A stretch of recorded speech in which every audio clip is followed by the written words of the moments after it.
నమస్తే, నేను మీ Gopi. Welcome to Ashwa media.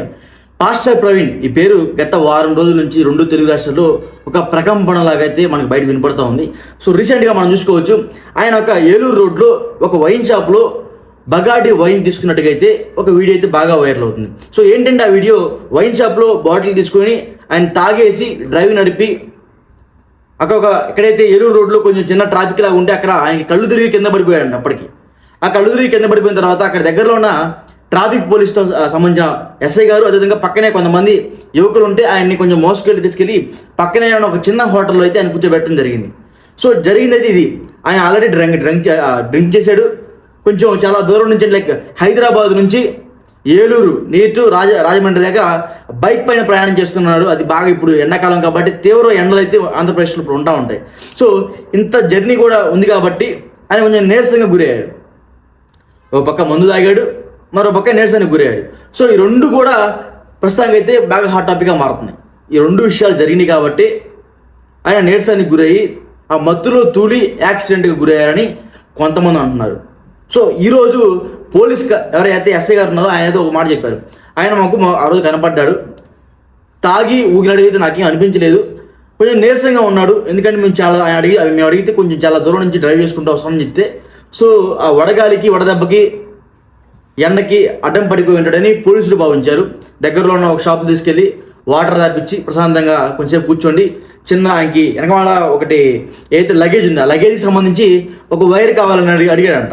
So అడిగే క్రమంలో ఎస్ఐ గారు అన్నీ వైర్ తాగడానికి వెళ్ళబోయి తెచ్చే క్రమంలో మళ్ళీ రిటర్న్ వస్తున్నప్పటికల్లా పాస్టర్ ప్రవీణ్ ఎక్కడి నుంచి వెళ్ళిపోయాడు.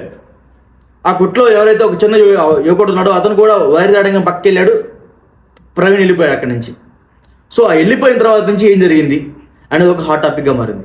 సో చాలామంది ఏమన్నారంటే, నియర్లో ఒక పెట్రోల్ బంక్ ఉంది, ఆ పెట్రోల్ బంక్ సీసీ కెమెరా ఏం కనబడుతుందంటే లైట్గా సీసీ కెమెరానే కనబడుతుంది, ఫుల్ సీసీ కెమెరా కనబడట్లేదు. సో ఆయనకి యాక్సిడెంట్ అయింది, డ్రంక్ అండ్ డ్రైవ్ చేసి ఆ నీరసంగా మత్తుగా తూలిపోయి, అది నేషనల్ హైవే కాబట్టి ఏదో ఒక లారీయో లేకపోతే మిగతా ఏదైనా గుద్దేసి ఉంటుంది అని చాలామంది భావిస్తున్నారు. సో రీసెంట్గా మనం చూసుకోవచ్చు, ఈ మతోన్మాదులు ముస్లిమ్స్, హిందువులు ఎవరైతే వీళ్ళందరూ ఉన్నారో, సో వాళ్ళందరూ కూడా విద్వేషాలు రెచ్చగొట్టే విధంగా ఈయన కేవలం ఆ మతం వాళ్ళు చంపేపించారు అని క్రిస్టియన్ మతం వాళ్ళు అయితే భావిస్తున్నారు. మా పాస్టర్ ప్రవీణ్ ప్రగడాలను వాళ్ళే చంపేశారు, ఇది ఒక కక్షపూరితంగా జరిగింది, ముందుగానే వార్నింగ్లు ఇచ్చారు, ముందుగానే స్టేట్మెంట్ పాస్ చేశారు, నేను చంపేస్తాను, నన్ను ఉండనే, నేను బతకనేమని అని పాస్ చేశారు. కాబట్టి గత నెల రోజుల కిందట ఈ స్టేట్మెంట్ పాస్ చేశారు. నెల రోజుల తర్వాత పాస్టర్ ప్రవీణ్ గారు చనిపోవడం జరిగింది. సో ఇది ఒక హాట్ టాపిక్ అయితే మారింది. ఇప్పటికి కూడా దీని మీద ప్రభుత్వం కూడా చాలా సీరియస్గా చర్యలు తీసుకుంటుంది. యాక్చువల్గా వాళ్ళ కుటుంబ సభ్యులు కూడా ఏమన్నారంటే, పోస్ట్ మార్టం రిపోర్టు ఒకటి అందరికి వస్తూ ఉంటుంది కదా.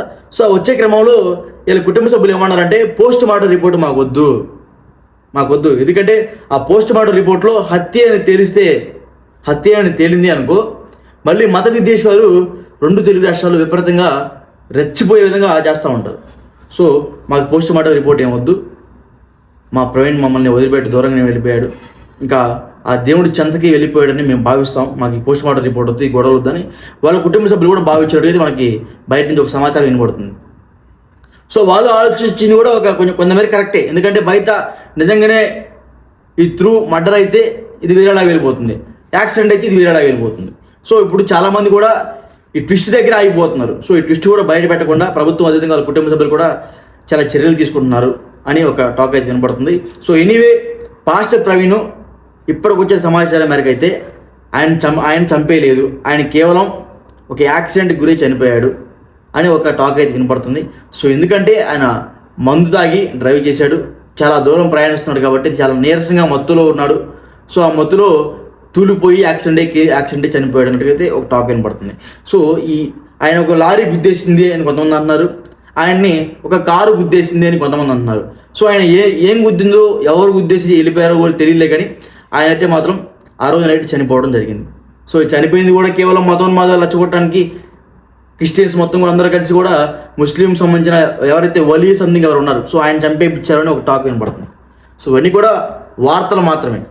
నిజమైతే మాత్రం ఈరోజు మా మీడియా మిత్రులు అందరూ కూడా కలిసి పోలీస్ ఆఫీస్ దగ్గరికి వెళ్ళి ఏం జరిగిందని అడగగా ఆయన మొత్తం పూర్తిగా కూడా బట్టబయలు చేశారు. ఆయన నీరసంగా ఉన్నాడు, చాలా దూరం నుంచి ప్రయాణం చేసుకుంటూ వచ్చాడు. ఫస్ట్ టైం ఆయన బండి మీద రైడ్ చేయడం అంత దూరం, సో అందుకనే ఆయనకు ఆ విధంగా ఉంది అని పోలీస్ ఆఫీసర్ చెప్పడం జరిగింది. పక్కనే ఉన్న షాప్లో పనిచేస్తున్న యువకుడు కూడా చెప్పడం జరిగింది. మేము ఆయన చూసాము, ఆయన హెల్మెట్ పెట్టుకున్నాడు, రాయల్ ఎన్ఫీల్డ్ బండి అని క్లియర్ కట్గా చెప్తున్నారు. సో జరిగిన సంఘటన ఇది. బట్ చాలామంది పాస్టర్ ప్రవీణ్ సంబంధించిన ఎవరైతే ఈ వాళ్ళ అభిమానులు కావచ్చు, లేకపోతే పాస్టర్ ప్రవీణ్ని గౌరవించే వాళ్ళు కావచ్చు, సో వాళ్ళందరూ ఏమంటున్నారంటే పాస్టర్ ప్రవీణ్ కేవలం హెల్మెట్ పెట్టుకుంటారు, ఒక్కసారి కూడా హెల్మెట్ తీయలేదు, ఆయన పాస్టర్ ప్రవీణే కాదని చాలామంది అంటున్నారు. ఆయన పాస్టర్ ప్రవీణ్ కాకపోతే ఆ బండి అక్కడ ఎలా వచ్చింది? ఆ బండికి సంబంధించిన లైట్ కూడా మొత్తం పగిలిపోయింది. ఆ లైట్ ఎవరు పలగొట్టారు అనేది ఈ పాస్టర్ ప్రవీణ్ అభిమానులు కావచ్చు, లేకపోతే ఆయన గౌరవించేవాళ్ళు కావచ్చు, అందరూ కూడా సర్వత్రా ఒక డౌట్ అయితే వాళ్ళందరికైతే ఉంది. నిజమే, ఆ లైట్ ఎలా పగిలిపోయిందంటే యాక్చువల్గా బిఫోర్ ఆ లైట్ పగిలిపోయింది. పోలీస్ ఆఫీసర్ ఏం చెప్తున్నారంటే మేము ఆయన కాపాడిపోయే సమయంలోనే ఆ లైట్ మొత్తం పగిలిపోయింది. అంటే పగిలిపోవడం మీన్స్ ఆ మొత్తం బయటకు వచ్చేసి ఊడిపోయిందంట. ఆ లైట్ మొత్తం వచ్చి బయట ఊడిపోయింది. సో అది ముందుగానే ఊడిపోయింది. అసలుకే డ్రంక్ అండ్ డ్రైవ్ చేశాడు, లైట్ లేదు బండికి, చాలా దూరం నుంచి ప్రయాణం చేసుకుంటూ వచ్చి అలసిపోయాడు. సో ఇవన్నీ కూడా ఒకదానికొకటి కారణం వచ్చేసి అన్నిటికీ సింక్ అయ్యే విధంగా ఉంది. సో ఆ స్పీడ్లో ఒక లారీ ఒక కారు కొట్టేసి ఉంటుంది. తర్వాత ఆయన ఆ విధంగా నెత్తులు మడుగులు చనిపోవడం మనం చూసాము. సో జరిగిందైతే ఒక సైడ్ నుంచి ఇది, మరొక సైడ్ నుంచి అయితే మాత్రం ఆఫ్టర్ పోస్ట్ మార్టం రిపోర్ట్ వచ్చిన తర్వాత కూడా మనం చెప్పలేము. బట్ ఆ పోస్ట్ మార్టం రిపోర్ట్ కూడా రాదంట, వాళ్ళ ఫ్యామిలీ మెంబర్స్ మాకు వద్దు అని చెప్తున్నారు. సో జరిగింది అయితే మాత్రం వాస్తవం అయితే ఇది మాత్రం వాస్తవాలే మాట్లాడుతున్నా. జరిగింది అయితే ఇది. సో కేవలం ఆయన యాక్సిడెంట్లో డ్రంక్ అండ్ డ్రైవ్ చేసి యాక్సిడెంట్లో చనిపోయాడు. ఆయన బండికి లైట్ కూడా లేదు. సో ఒక టోల్ గేట్ దగ్గర కూడా ఆయన ఆ బండిని తోసుకుంటూ వస్తున్నాడు.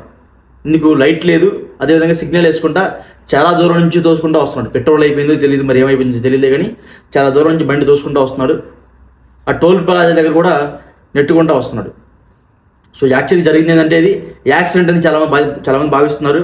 ఎందుకంటే ఆయన డ్రంక్ అండ్ డ్రైవ్ చేసి మందు తాగి రెండు ఒకటే. సో యాక్చువల్గా ఆయన డ్రంక్ అండ్ చేసి చనిపోయాడు. ఆ టైంలో ఎవరో గుద్దేసి వెళ్ళిపోయారని చెప్తున్నారు. సో జరిగింది అయితే ప్రస్తుతానికి అయితే ఇది. పోలీసులు కూడా ఈ విధంగానే ఒక రిపోర్ట్ అయితే తయారు చేశారు. వాళ్ళ హైయర్ ఆఫీసర్స్ కూడా ఈ రిపోర్ట్ని పంపిస్తున్నారు అన్నట్టుగైతే ఒక టాక్ అయితే వినపడుతుంది. సో ప్రస్తుతానికి ఈ పాస్టర్ ప్రవీణ్ పగడాల ఏదైతే ఈ కేసు ఉందో ఈ కేసు అయితే ఎంతటితో క్లోజ్ అవుతుంది అని ఒక టాక్ వినపడుతుంది. మరి ఏం జరగబోతుందో చూద్దాం. ఖచ్చితంగా ఈ వీడియో మీద పాస్టర్ ప్రవీణ్ మరణం మీద ఖచ్చితంగా మీ కింద కామెంట్ రూపంలో తెలియజేయండి మీ అభిప్రాయాన్ని.